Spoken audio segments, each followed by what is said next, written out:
How building your very own world becomes much simpler as soon as we realize we are our own worst enemy. Get that fucking trash out of your life. You have legacies to build. We grew that business from 3.4 million to 17.1. Horsepower, not horse shit. You want to be the parent that's an ally. They don't need another fucking friend. Not everybody's cup of whiskey. Toughest advice for the toughest businessman. Be relentless. Michael McLean, NoBullBook.com, BadassLetter.com. Just early morning walking the golf course here in Orlando at the Marriott World Center. I love that name. Do big things. Do big things. Name your business big things. Name your product big things.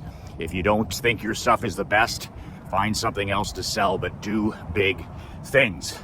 So after a day in the airport, getting here to Orlando, it was a great reminder to me that environment is for kings, environment is for champions, and willpower is for chumps. If you leave things to willpower inside your world, you're just not serious about winning. And I'll tell you a short story about my day in two airports. We flew to, first time we haven't flown private in 3 years. And I'm going to avoid flying commercial for as long as I live. That's my new goal. There's no way that I don't give a shit about first class or whatever it was called. We spent a day getting from Ottawa to Orlando, and next time I fly will be private, the same as we did to Naples. The difference is 3 hours versus 13 hours. Big difference if you value your time. So one of my goals is to constantly keep myself in a position where I can buy time and my family can travel private. I mean, I just don't want to waste days getting to some place. So it was a learning. There's winning and there's learning. And it was a constant reminder. It's the first time that I've flown commercial since the pandemic. So not only, like, it was also an eye-opener in terms of, oh my God. It was just, so we started in Ottawa and we started, believe it or not, masking, if you can believe it or not. Still masking from the China virus in Canada. This is the reason that I got a foot out of Canada already. This is a reason that we bought a home in Naples. But you forget about it, right, if you're not traveling. So we get to the Ottawa airport and, you're supposed to wear a mask at the airport. I don't wear a mask in the airport. I'm a free man. And but just the fact that my wife and my daughter and my niece have to, be exposed to that nonsense. Almost 3 years into this song and dance. And I just, and then you get on the plane in Ottawa and you're flying. We were flying to Newark. And, everybody's got to wear a mask on the plane. Meanwhile, then you take your mask off because we're in first class for your meal and for drinks or any of that stuff that goes on. So just a total dog and pony show at the political level, right? So as soon as we come off at Newark, it's like land of the free, right? As soon as we come off there, Emery and Krista and I, we get in the airport. My niece has never been anywhere but New York. So she comes off and she's like, wow, thousands of people in the Newark airport. By the way, what a nice airport. It used to be a dump. And man, they've redone it. Really nice job.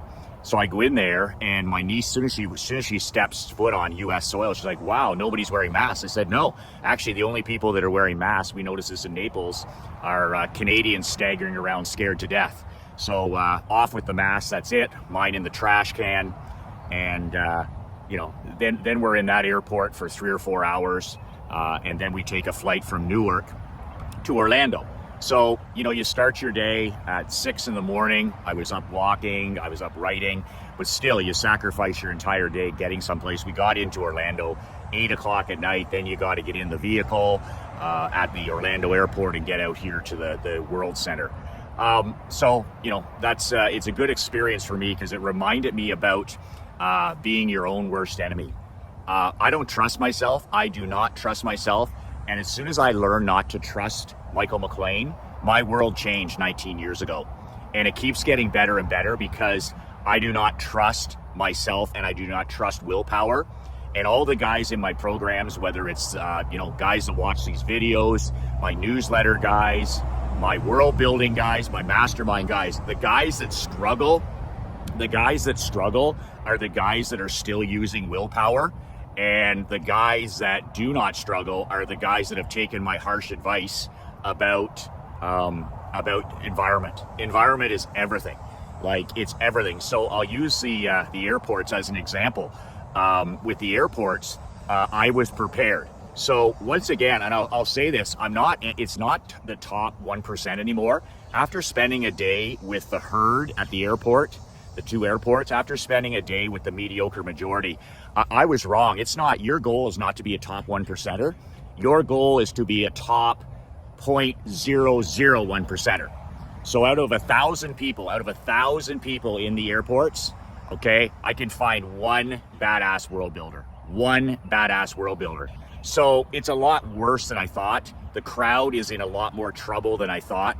I thought, you're a top 1%er if you do the right things, if you're present, if you take care of yourself mentally and physically, if you build your world, your business around your life, this kind of thing, right?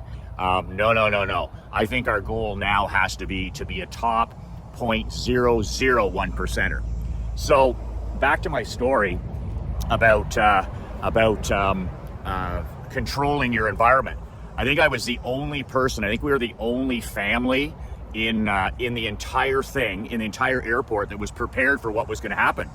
And admittedly, I didn't know how bad it was because I haven't flown commercial in 3 years.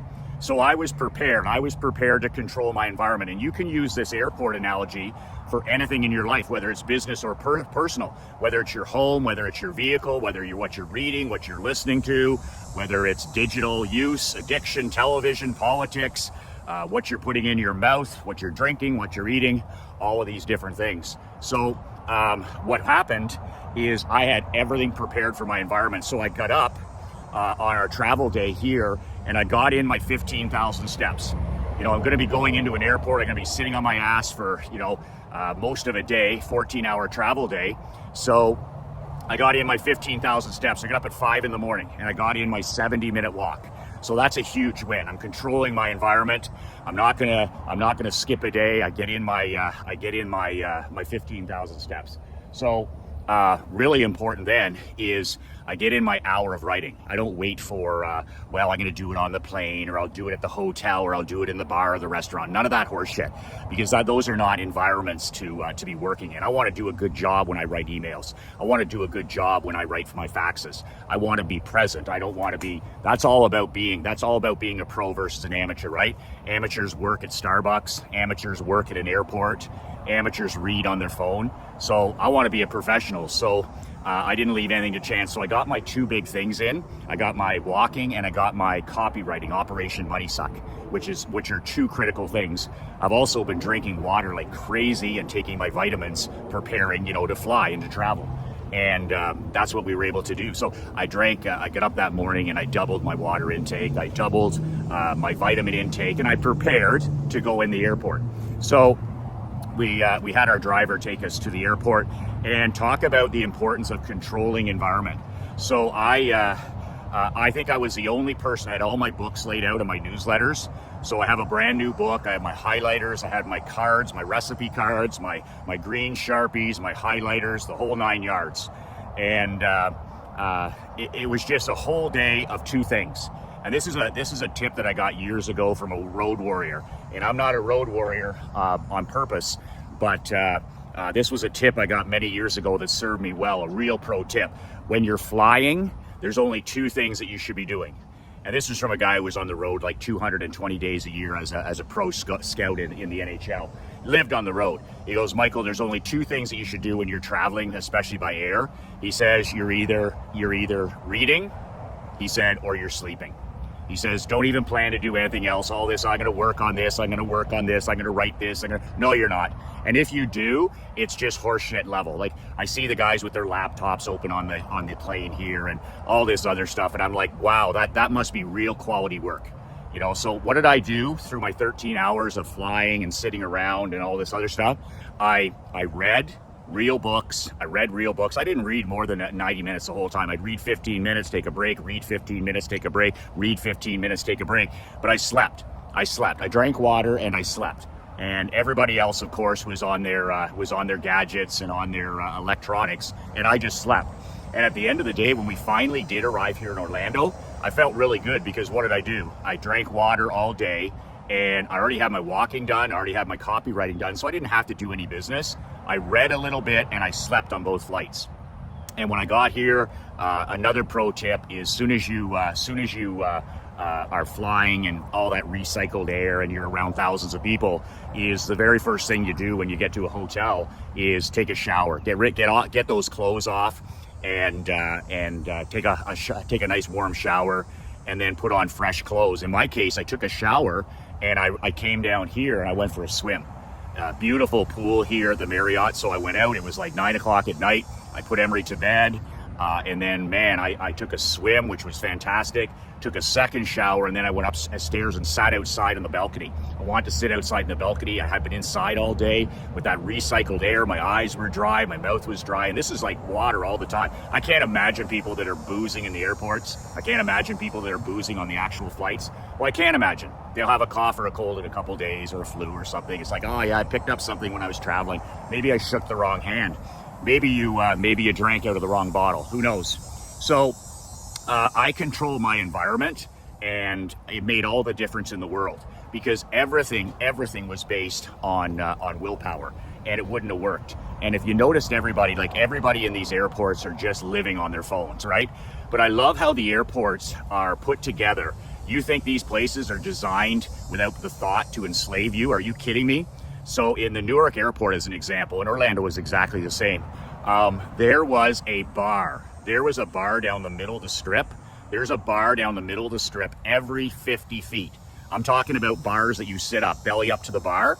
So every down the middle, wherever you walk, I don't care what gate it was, we walked for a mile, is bars down the middle. So a break, a bar, another bar, another bar, another bar, and it's high top, right? So belly up to the bar. Smart business. You know, get people drinking, get them buying $16, drinks, get them drinking $12 beers, and it's just packed with people. And you got the TVs, right? Thousands and thousands and thousands of televisions. And then the thing that's new the last 3 years for me, you don't get any of this private. There's another thing. When you fly private, it's so funny. There's no bars, and there's no television, and there's no news.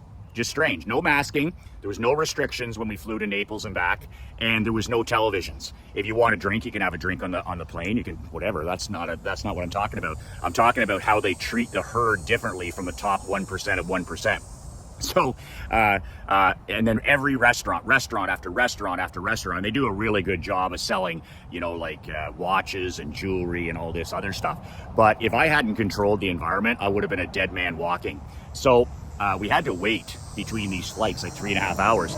So I'm like the only guy besides Krista and my daughter. I find a place in the Newark airport where there's a bit of sunshine.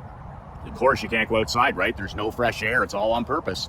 So I find this place, and I put my feet up, and I read. I read for half an hour, 35 minutes, and then I have a nap. And I did this off and on for 3.5 hours waiting for our flight here to Orlando. I'm the only person reading a book.